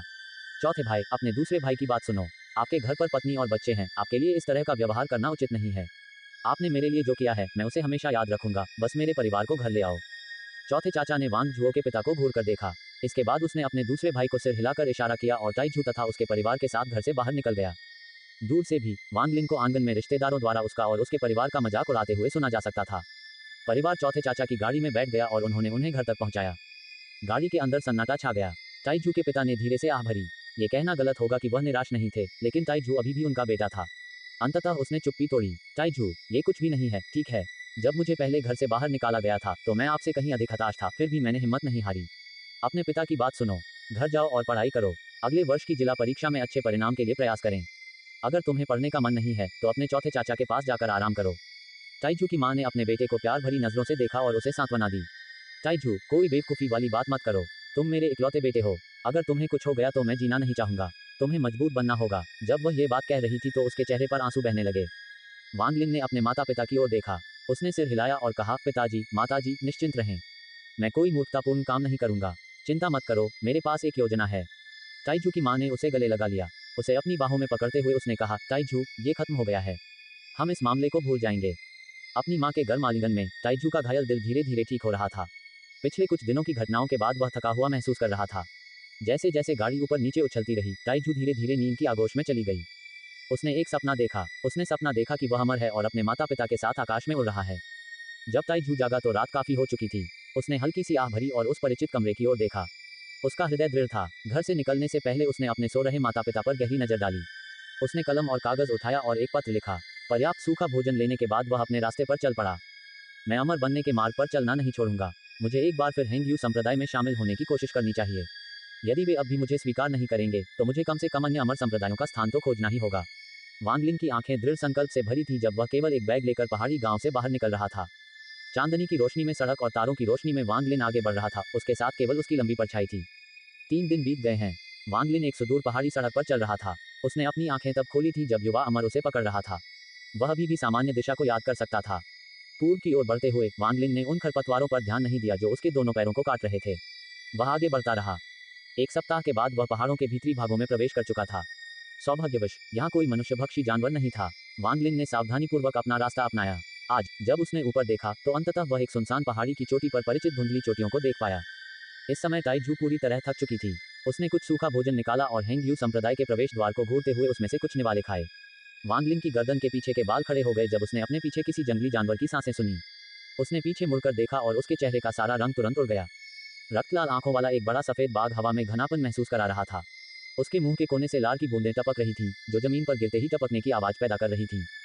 सफेद बाघ झपटते हुए दहाड़ा। वांग लिन ने एक कड़वी मुस्कान प्रकट की और बिना किसी हिचकिचाहट के एक चट्टान के किनारे से छलांग लगा दी। जब वह नीचे गिरा तो उसने अपने चेहरे पर हवा का झोंका महसूस किया। वह अपने माता पिता की आंखों में दिखने वाले भावों को याद किए बिना नहीं रह सका, साथ ही उन सभी रिश्तेदारों को भी याद किया जो उसे ताना मारते थे। पिताजी, माताजी, आपके बेटे ने आपकी बात नहीं मानी। ये अलविदा कहना है। चट्टान की दीवार असंख्य शाखाओं से ढकी हुई थी। ताइजू का शरीर शाखाओं से कट रहा था क्योंकि वह बहुत तेज गति से नीचे गिर रहा था। कुछ क्षण बाद गिरने के बीच में ताइजू को महसूस हुआ कि कोई बहुत बड़ी शक्ति उसे खींच रही है। वांग लिन का अपने शरीर पर नियंत्रण नहीं था क्योंकि बल उसे खींच रहा था। इससे पहले कि वह कुछ समझ पाता, वह एक गुफा के अंदर पहुंच गया जो चट्टान की दीवार पर बनाई गई थी। उसने महसूस किया कि कोई बहुत बड़ा बल लगातार उसके शरीर को दीवार की ओर खींच रहा है। काफी देर बाद वह बल अंततः गायब हो गया और वह दीवार से नीचे गिर गया। उसे होश में आने में काफी समय लगा। जब ताइजू ने उठने की कोशिश की तो उसने देखा कि उसके कपड़े फटे हुए थे और शाखाएं उसके शरीर पर खरोंचे लगा रही थीं। उसके सूजे हुए दाहिने हाथ में दर्द उठने लगा। पसीने की बड़ी बड़ी बूंदें बहकर उसके शरीर के हर हिस्से पर चिपक गईं। वांग लिन ने उसकी बांह को छुआ, लेकिन वह ये नहीं बता सका कि हड्डियां टूटी हैं या नहीं। ये चोट निश्चित रूप से दीवार से टकराने पर लगी थी। ताइजू जब उठे और चारों ओर देखा तो उनका चेहरा पीला पड़ गया था। उसने पाया कि वह एक छोटी सी प्राकृतिक गुफा में था। गुफा के प्रवेश द्वार से सूर्य की रोशनी अंदर आई, जिससे फर्श पक्षियों और जानवरों की हड्डियों से ढका हुआ दिखाई दिया। उसके पीछे की दीवार पर मुट्ठी के आकार का एक काला छेद था। वह ये नहीं बता सका कि यह छोटा सा छेद कितना गहरा था, लेकिन करीब से निरीक्षण करने पर एक रहस्य सुलझ गया। वह खिंचाव बल जो उसे पहले गुफा में खींच ले गया था, इसी छेद से आया था। वे जानवर जिनकी वे बिखरी हुई हड्डियां थीं, उन्हें भी उसी तरह अंदर खींच लिया गया जैसे वह अंदर खींच लिया गया था। छेद से चूषण स्वतः होना चाहिए। गिरते समय जब वह इस गुफा के सामने आया तो रहस्यमय छेद ने उसे अंदर खींच लिया और उसकी जान बचा ली। ताइजू अपने दाहिने हाथ की पीड़ा को सहन करते हुए गुफा से बाहर निकलने ही वाला था कि अचानक जमीन पर पड़ी हड्डियां छेद की ओर बढ़ने लगीं। जैसे ही उसने अपने पीछे हवा का झोंका महसूस किया, वह बिना एक पल की देरी किए गुफा के कोने की ओर लुढ़क गया। अकल्पनीय चूषण शक्ति अचानक छोटे छेद से आई। सभी हड्डियां खड़खड़ाती हुई छेद की ओर उड़ीं। कुछ बड़ी हड्डियां दीवार पर चिपकी हुई थीं, जिससे छोटा सा छेद अवरुद्ध हो गया था। उसी समय एक पक्षी गुफा के द्वार के पास से उड़ता हुआ आया और अंदर समा गया। वह हवा में तब तक घूमता रहा जब तक कि वह गुफा की दीवार से टकरा नहीं गया। लगभग 1 घंटे के बाद बल ने खींचना बंद कर दिया। वांग लिन हाल ही में मृत पक्षी की लाश को देखकर भयभीत हो गया। उसने अपना शरीर बिल्कुल भी नहीं हिलाया, केवल स्थिर बैठा रहा और समय की गणना करता रहा। आधे घंटे बाद चूषण पुनः शुरू हो गया। ये कई बार दोहराया गया। वांग लिन ने उस अजीब चूषण छेद के समय को समझ लिया था। ये 60 मिनट की अवधि के लिए हर 30 मिनट में चूसना शुरू कर देगा। चूषण के बीच के समय अंतराल का लाभ उठाते हुए वांग लिन दर्द से रेंगते हुए गुफा के प्रवेश द्वार की ओर बढ़ा। जब उसने नीचे देखा तो उसके चेहरे पर कड़वी मुस्कान उभर आई। उसके नीचे जंगल था और मुश्किल से दिखाई देने वाली जमीन चट्टानों से ढकी हुई थी। चट्टान बहुत खड़ी थी, टूटे हाथ के साथ नीचे उतरना उसके लिए संभव नहीं था। जमीन से इसकी दूरी कुछ दर्जन मीटर से अधिक थी। यदि वह नीचे कूदने की कोशिश करता तो निश्चित रूप से उसका अंत हो जाता। भोजन से भरा थैला पहाड़ की चोटी पर छोड़ दिया गया था तथा उसे वापस लाने का कोई रास्ता नहीं था। इस समय भोजन ही सबसे महत्वपूर्ण समस्या थी जिसे उसे सुलझाना था। जब वह सोच रहा था तो उसे अचानक चूषण का समय याद आया और वह गुफा के कोने में वापस भागा। बाहरी दुनिया में समय तेजी से बीतता हुआ प्रतीत होता था। वांग लिन को महसूस हो रहा था कि उसका शरीर दिन प्रतिदिन कमजोर होता जा रहा है। उसके हाथ में कोई संवेदना नहीं थी, वह पूरी तरह सुन्न था। वह कड़वी मुस्कान के साथ खुद से कहने लगा, यहाँ फंसने का मतलब है धीमी मौत, लेकिन नीचे कूदने से तुरंत मौत हो जाएगी। उसने उस पक्षी की रक्तरंजित लाश को देखा जिसे पहले चूसा गया था। थोड़ी हिचकिचाहट के साथ वह आगे बढ़ा, उसे उठाया और अनिच्छा से एक टुकड़ा खाया। स्वाद भयानक था। जैसे ही उसके मुंह में कच्चा मांस भरा तो उसे होश आ गया, लेकिन फिर भी उसने उसे खाना जारी रखा। उसने मांस को मुश्किल से चबाया, बल्कि उसे लगभग पूरा ही निगलने का विकल्प चुना। ताइजू को अपने पेट में गर्माहट महसूस हुई। जैसे ही पेट में हलचल हुई, उसने पक्षी को जल्दी जल्दी बड़े बड़े टुकड़ों में खा लिया। फिर वह खड़ा हुआ और गहरी सांस ली ताकि वह सब उगल न दे। उसने पक्षी के अवशेषों को एक तरफ फेंक दिया और गुफा की दीवार के सहारे बैठ गया। उसका मन भटक रहा था। एक पल वह अपने माता पिता के बारे में सोच रहा था, एक पल वह अपने चौथे चाचा के बारे में सोच रहा था, एक पल वह अपने रिश्तेदारों के उपहासपूर्ण चेहरों के बारे में सोच रहा था, और एक पल वह हिंदू संप्रदाय के काले कपड़े पहने मध्यम आयु वर्ग के व्यक्ति की ठंडी आंखों के बारे में भी सोच रहा था। वांग लिन ने अचेत अवस्था में उस आधे खाए हुए पक्षी के शव को देखा। बिना पलक झपकाए उसने लाश को करीब से देखने के लिए उठा लिया। उसने देखा कि पक्षी के शव के अंदर एक लाल मोती था जो एक बच्चे के अंडकोश के आकार का था। जब उसने उसे शव से बाहर निकाला तो वह बहुत आश्चर्यचकित हुआ। इस पक्षी के शरीर में मन का क्यों था? वांग लिन का दिल जोर से धड़क रहा था जब उसे उस किताब की याद आई जो उसके गांव के शिक्षक ने एक बार उसे दिखाई थी। कुछ जानवर बहुत अधिक उम्र तक जीवित रहते हैं और उनके शरीर में डेंटियन नामक एक चीज बनती है। यदि कोई व्यक्ति डेंटियन खा ले तो उसकी आयु लंबी हो जाती है और उसकी ताकत बढ़ जाती है। यहाँ तक कि कटे हुए अंग भी पुनः उगाते थे। जब उसने वह विवरण देखा तो उसे विश्वास नहीं हुआ और मन ही मन उसका उपहास भी उड़ाया, लेकिन अब अमर लोगों से मिलने के बाद वह मिथकों और किंवदंतियों पर थोड़ा और अधिक विश्वास करने से खुद को नहीं रोक सका। वांग लिन का दिल इतनी तेजी से धड़क रहा था कि वह उसकी छाती से बाहर निकल सकता था। यदि यह मन का वास्तव में पुस्तक में वर्णित डेंटियन था तो इसे खाने से न केवल उसकी चोटें जल्दी ठीक हो जाएंगी बल्कि इस स्थान को छोड़ना भी आसान हो जाएगा। यहाँ तक कि हिंगयू संप्रदाय में शामिल होने के लिए परीक्षा उत्तीर्ण करना भी संभव होना चाहिए। कम से कम वह दृढ़ता परीक्षा उत्तीर्ण करने में सक्षम होगा। लेकिन मन का बहुत कठोर था। ये खाने योग्य नहीं लग रहा था। उन्होंने अपने शरीर को साफ करने के लिए उस फटे कपड़े का कुछ हिस्सा इस्तेमाल किया जिससे उसका मूल रंग वापस आ गया। एक ग्रे मन का जिस पर 5 बादल उकेरे गए थे प्रकट हुआ। ये बहुत पुराना लग रहा था। वांग लिन बहुत निराश था, हार मानने को तैयार नहीं था। उसने मनके को एक बार काटा, फिर चुपचाप खुद पर हंसने लगा। टाइजू, तुम बहुत भ्रमित हो। कोई भी पक्षी जो संयोग से उड़कर आया हो उसके पास डेंटियन कैसे हो सकता है? वांग लिन ने आह भरी। बाहर पहले से ही अंधेरा हो चुका था। वह थका हुआ महसूस करने लगा और मन का बगल में रखकर सो गया तथा फर्श पर जानवरों की हड्डियां बिछी हुई थीं। चूंकि अभी पतझड़ का मौसम है इसलिए तापमान बहुत तेजी से गिर गया, खासकर पहाड़ी क्षेत्रों में। ठंडी हवा वांग लिन के शरीर में प्रवेश कर गई। वह सिकुड़कर लेट गया और रात जल्दी ही बीत गई। At no will bin at. अगली सुबह सूर्योदय के समय गुफा के बाहर से सूर्य की रोशनी अंदर आने लगी। वांग लिन के पास मनके से चमचमाती ओस की कुछ बूंदें रिस रही थीं। जैसे ही ओस इकट्ठी हुई वह पास की हड्डियों पर टपकने लगी। थोड़ी देर बाद वांग लिन जाग गया। न केवल उसका हाथ अभी भी सूजा हुआ था बल्कि उसकी हालत और भी खराब हो गई थी। वांग लिन बहुत उदास होकर फर्श पर बैठ गया। वांग लिन ने खुद से कहा, क्या मैं अपनी पूरी जिंदगी यहीं फंसा रहूंगा? उसने धीरे से अपना सिर घुमाया और हड्डियों पर जमी ओस को देखा। चूंकि वह प्यासा था उसने सावधानी से कुछ हड्डियां उठाईं और उन पर से ओस चाटी। ओस की मिठास काफी अच्छी थी। वह ये नहीं बता सकता था कि वह ये कल्पना कर रहा था या नहीं, लेकिन कुछ पीने के बाद उसका पूरा शरीर गर्म और आरामदायक महसूस कर रहा था।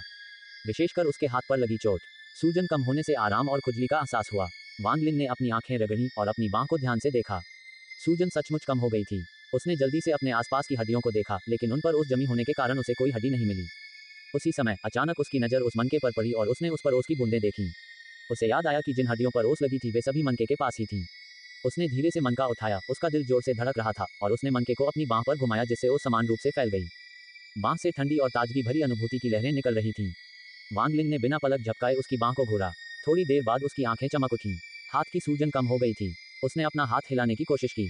हालांकि अभी भी थोड़ा दर्द था, लेकिन ये कोई बड़ी बात नहीं थी। ये पत्थर का मन का अवश्य ही कोई खजाना होगा। वांग लिन को सुखद आश्चर्य हुआ। अगले कुछ दिनों तक वांग लिन भोजन के लिए गुफा में खींचे गए और दीवार पर बिखरे पक्षियों पर निर्भर रहा। वह अपना अधिकांश समय पत्थर के मनके को ध्यानपूर्वक देखने में बिताता था। हर बार जब ओस दिखाई देती तो वह उसे अपनी बांह पर लगा लेता। उन्होंने ऐसा तब तक किया जब तक उनका हाथ पूरी तरह ठीक नहीं हो गया। वह जानता था कि यह ओस बहुत मूल्यवान है, इसलिए उसने कुछ ओस एक पक्षी की खोपड़ी में इकट्ठा कर ली। इस दिन उन्होंने पिछले कुछ दिनों से एकत्रित ओस को कपड़े के एक टुकड़े पर छिड़का और ध्यानपूर्वक उसमें मनका लपेट दिया। ये सुनिश्चित करने के बाद कि यह गिरेगा नहीं, वह गुफा के प्रवेश द्वार पर पहुंचा जब चूषण बल बंद हो गया। उसने अपने दांतों से अपने कपड़े फाड़कर उन्हें एक साथ बांध दिया, फिर एक छोर को एक चट्टान से और दूसरे को अपनी कमर के चारों ओर बांधा और धीरे धीरे नीचे उतरा। एट नो विल बिन एट। वांग लिन लगभग 5 या 6 मीटर नीचे उतरा था जब उसका हाथ फिसल गया। उसका शरीर तेजी से नीचे गिरा, लेकिन सौभाग्य से उसके कपड़े मजबूत थे और उसे चट्टान की ओर झुकने तथा कपड़े के फटने से पहले एक शाखा को पकड़ने का समय मिल गया। वांग लिन के माथे पर ठंडा पसीना चमक रहा था। जब उसने नीचे देखा तो उसने अनुमान लगाया कि वह अभी भी 20 मीटर ऊपर है। एक हाथ से उसने एक टहनी पकड़ी और दूसरे हाथ से उसने कपड़ा पकड़ा और कपड़े को टहनी पर बांध दिया, तभी उसे राहत महसूस हुई। वह सावधानीपूर्वक चट्टान के किनारे की ओर वापस आया और फिर नीचे उतरने लगा। जब वह जमीन से 10 मीटर दूर था, कपड़ा अपनी सीमा तक खींच गया था। वांग लिन ने बिना कुछ सोचे समझे नीचे छलांग लगा दी। उसके कपड़े वजन सहन नहीं कर सके और फटने लगे, लेकिन फिर भी गिरने को हल्का करने में मदद की। वांग लिन ने नीचे उतरते समय अपने चेहरे पर हवा के झोंके महसूस किए, साथ ही उसके नीचे टूटती हुई शाखाओं को भी महसूस किया, जिससे उसकी गिरने की गति धीमी हो गई। जैसे ही वह जमीन पर उतरा, उसने अपने शरीर को बिल्कुल सही स्थिति में रखा। उसके पैर के अंगूठे नीचे की ओर थे और जैसे ही वह जमीन पर गिरा, वह एक गेंद की तरह लुढ़क गया। जमीन पर ऐसा महसूस हो रहा था जैसे किसी पत्थर के चाकू ने उसके शरीर को छेद दिया हो, जिससे शरीर पर कई गहरे घाव हो गए हों, खासकर उसके पैर पर एक घाव हो गया हो। यह इतना गहरा था कि हड्डियां देखी जा सकती थीं। धुंधली दृष्टि के कारण वांग लिन की सांस फूलने लगी। उसने अपने गले में पड़े उस कपड़े को, जिसमें मोती था, मुंह में डालने का प्रयास किया और कपड़े में लगी कुछ उसको चूस लिया। थोड़ी देर बाद वह उठने की कोशिश करने लगा और कांपते हाथों से उसने कपड़ा लिया और उसे अपने पैर के घाव पर दबाया, जिससे उसकी कुछ बूंदें बाहर आ गईं। जिस स्थान पर घाव था वहां से एक शीतलता सी महसूस हुई। ये सब करने के बाद वांग लिन जमीन पर गिर गया और प्रार्थना करने लगा कि उसके होश में आने से पहले कोई जानवर उस पर हमला न करे। उसी समय उसे दूर से एक चिल्लाहट सुनाई दी। टाइजू, तुम कहाँ हो? वांग लिन दंग रह गया। उसने ध्यान से सुना और उसे पता चला कि यह उसके पिता की आवाज थी। बिना कुछ सोचे समझे उसने अपने शरीर की सारी शक्ति लगाकर चिल्लाया, पिताजी, मैं यहाँ हूँ। दूर से एक इंद्रधनुष दिखाई दिया जो कुछ देर तक वांग लिंग के पास चट्टान के चारों ओर चक्कर लगाता रहा और फिर नीचे उतर गया। प्रकाश की एक तलवार नीचे आई और बिखर गई, जिससे हेंगयू संप्रदाय का एक शिष्य प्रकट हुआ, जिसके हाथ में वांग लिंग के पिता थे और वह वांग लिंग को देखकर भौहें सिकोड़ रहा था। जब ताइजू के पिता ने अपने बेटे को देखा तो वह तुरंत रो पड़े। वह दौड़कर वांग लिंग के पास गया और उसे गले लगा लिया। रोते हुए उसने कहा, ताइजू, तुम क्या सोच रहे थे? तुम्हें इतना जिद्दी क्यों होना पड़ा? क्या आपने कभी सोचा है कि अगर आप मर गए तो आपके माता पिता कैसे जिएंगे? वांग लिंग दंग रह गया। इस बारे में सोचने पर उसे एहसास हुआ कि उसके पिता ने गलत समझा है और सोचा है कि वह आत्महत्या करने की कोशिश कर रहा है। अपने आप को देखने और ये देखने के बाद कि उसका शरीर कितना क्षत विक्षत हो गया है, वह कड़वी हंसी हंसने से खुद को नहीं रोक सका। हेंगयू संप्रदाय के शिष्य उपनाम झांग ने वांग लिंग की ओर देखा। उसने ऊपर चट्टान की ओर देखा और कपड़े देखे जो पहले फटे हुए थे। कुछ छलांगे लगाकर वह ऊपर चढ़ता गया और गुफा तक पहुंच गया। उसने महसूस किया कि कोई शक्ति उसे अंदर खींचने की कोशिश कर रही है और उसके चेहरे पर आश्चर्य का भाव प्रकट हुआ। हालांकि वह जल्दी ही संभल गया और नीचे कूद गया, जैसे कि बल कोई बड़ी बात नहीं थी। उन्होंने धीमे स्वर में कहा, आपका बच्चा आत्महत्या करना चाहता था, लेकिन गुफा से प्राकृतिक चूषण बल के कारण वह बच गया। अब जब वांग लिंग मिल गया है तो चलो संप्रदाय में वापस चलते हैं और बड़े से निर्णय लेने को कहते हैं। हेंगयू संप्रदाय के शिष्य ने अपनी आस्तीन चढ़ाई, पिता पुत्र की जोड़ी को पकड़ लिया और जल्दी से उस स्थान से चले गए। थोड़ी देर बाद वे हेंगयू संप्रदाय के पहाड़ की तलहटी में पहुंचे, फिर सीढ़ियां चढ़कर शिखर के पास पहुंचे। इस तरह यहां वापस आने से वांग लिंग के मन में मिश्रित भावनाएं उत्पन्न हुई। शिखर पर वहां बहुत से लोग बदसूरत भाव भंगिमाओं के साथ थे। शिष्य झांग तुरंत उनमें से एक के पास गया और कुछ फुसफुसाया। बूढ़े आदमी का माथा सिकुड़ गया और उसने ठंडी आवाज में कहा, चूंकि वह व्यक्ति मिल गया है, इसलिए उसे उसकी मां से मिलाने के लिए अतिथि कक्ष में भेज दीजिए। कमरे में जब वांग लिंग की मां ने अपने बेटे को देखा तो वह तुरंत रोने लगी और दौड़कर उसे गले लगा लिया। अपने माता पिता से सुनने के बाद उसे अंततः पता चला कि क्या हो रहा था। जब वह घर से भाग गया तो उसके माता पिता उसके चौथे चाचा को खोजने के लिए वांग परिवार के पास लौट आए। उन तीनों को उसकी सुरक्षा की चिंता हुई, इसलिए वे वांग झुओ के पिता को ढूंढने निकल पड़े। अपने चौथे चाचा के दबाव के कारण वांग झुओ के पिता ने अनिच्छा से परिवार के सदस्यों को हेंगयू संप्रदाय से मदद मांगने के लिए कहा। ये पहली बार है जब हेंगयू संप्रदाय ने इस तरह की किसी घटना का सामना किया है। पहले तो उसने इसे नजरअंदाज करने का विकल्प चुना। हालांकि वांग लिंग के घर से भागने का कारण हेंगयू संप्रदाय में स्वीकार न किया जाना था। यद्यपि हेंगयू संप्रदाय को किसी नश्वर के जीवन और मृत्यु की परवाह नहीं थी, लेकिन यदि वह सचमुच मर जाए और इसकी खबर आसपास के गांवों में फैल जाए तो माता पिता नहीं चाहेंगे कि उनके बच्चे संप्रदाय में प्रवेश करने का प्रयास करें। भविष्य को लेकर चिंतित होकर उन्होंने कुछ शिष्यों को उस क्षेत्र की खोज करने के लिए भेजा। वांग लिंग के पिता अभी भी चिंतित थे, इसलिए वह उनके पीछे चले गए और यही कारण था कि उसके सामने ये दृश्य उपस्थित हो गया। थोड़ी देर बाद किसी ने दवा भेजी। ताइजू की मां ने जल्दी से उस व्यक्ति को धन्यवाद दिया जिसने उसे पहुंचाया था और सावधानीपूर्वक उसे अपने बेटे को खिलाया। ये वास्तव में एक अमर संप्रदाय द्वारा निर्मित औषधि थी। इसका प्रभाव बहुत अच्छा था। इसे पीने के बाद वांग लिंग को लगा कि वह काफी हद तक ठीक हो गया है और उसके घाव का दर्द भी काफी कम हो गया है। वांग लिंग के माता पिता लगातार उसे सांत्वना के शब्द कह रहे थे। वह उन्हें सब कुछ समझाना चाहता था, लेकिन उसे यकीन नहीं था कि वे उस पर विश्वास करेंगे। उस समय हेंगयू संप्रदाय के हॉल में कई बुजुर्ग बैठे हुए शिष्य झांग से सुन रहे थे कि उसने वांग लिंग को कैसे पाया। लंबी मेज के अंत में एक लाल चेहरे वाला आदमी असंतुष्ट होकर बोला, एक नश्वर के जीवन और मृत्यु का मुझ जैसे अमर से क्या संबंध है? अन्य अमर स्कूलों को देखिए, उनमें से कौन हमारे जैसे हैं जो लोगों को ऐसे बच्चे को खोजने के लिए भेजते हैं जिसने चयन न होने के कारण आत्महत्या करने की कोशिश की हो। ये शर्मनाक है। उसके बगल में एक अधेड़ उम्र का व्यक्ति ठंडे चेहरे के साथ बोला, बड़ी माँ ने जो कहा वह सही है। झाओ राज्य के सभी संप्रदायों में केवल हमारा हेंगयू संप्रदाय ही ऐसा है। लेकिन यदि वह बच्चा सचमुच हमारी पर्वत श्रृंखला में मर गया तो माता पिता को डर होगा कि यदि उन्हें अस्वीकार कर दिया गया तो उनके बच्चे आत्महत्या का प्रयास करेंगे। फिर कौन अपने बच्चों को हमारे पास भेजने की हिम्मत करेगा? एक वृद्ध व्यक्ति ने चाय का घूंट लिया और धीरे से कहा, वास्तव में क्या यह इसलिए नहीं है कि हमारे हेंगयू संप्रदाय का पतन हो गया है, इसलिए हमें नश्वर लोगों में से साधना के लिए उपयुक्त शिष्यों का चयन करना चाहिए। अगर यह 500 साल पहले की बात होती तो कौन परवाह करता कि मनुष्य क्या सोचते हैं। अंत में झुर्रियों से भरे एक बूढ़े व्यक्ति ने आह भरते हुए कहा, अगर इस युवक ने एक बार आत्महत्या करने की कोशिश की तो वह दोबारा भी आत्महत्या करने की कोशिश कर सकता है। वाह, इस मुद्दे को जारी रखने से रोकने के लिए हमें एक अपवाद बनाना चाहिए और उसे एक शिष्य के रूप में स्वीकार करना चाहिए। अपनी बात समाप्त करने के बाद उसने उस अधेड़ उम्र के व्यक्ति की ओर तिरछी नजर से देखा। लाल चेहरे वाले बूढ़े व्यक्ति ने असंतोष से भौहें सिकोड़ते हुए कहा, एल्डरली, क्या हमारा हेंगयू संप्रदाय वास्तव में इतना नीचे गिरने वाला है? किसी नश्वर के जीवन और मृत्यु के लिए अपवाद बनाना। एल्डरली ने अपनी आंखें खोली और ठंडी आवाज में कहा, एल्डमा, कुलपति ने मुझे इस मामले को संभालने के लिए कहा था। यदि इसे ठीक से नहीं संभाला गया और यह कूड़ा दूसरी बार आत्महत्या का प्रयास करता है और उसके माता पिता ये बात फैलाते हैं कि हमने उनके बच्चे को आत्महत्या के लिए मजबूर किया, तो क्या यह अधिक शर्मनाक नहीं है? यदि आप इस मामले की जिम्मेदारी लेने को तैयार हैं तो मैं इसे आपको सौंप दूंगा।